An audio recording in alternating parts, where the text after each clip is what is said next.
Hello guys, welcome to a new video from the channel. This time we check how to install Riot Client. So let's start. So first let's go to our browser taskbar and then here write apps. And here on apps you can find the apps that you have installed on your PC. So here you will find all the apps. You have to find the client. Okay, so here if you find it, just click and you will have the option that says install.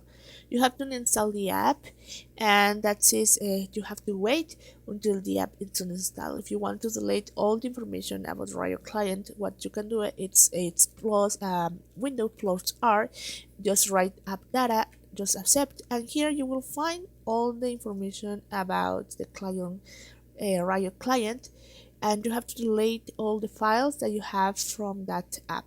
So that is how you can do it, guys. Now you can uninstall the app without any problem on your PC. It's very easy to do it. So I hope this works for you. Thank you for watching this video. Remember to subscribe and give a thumb up to this video.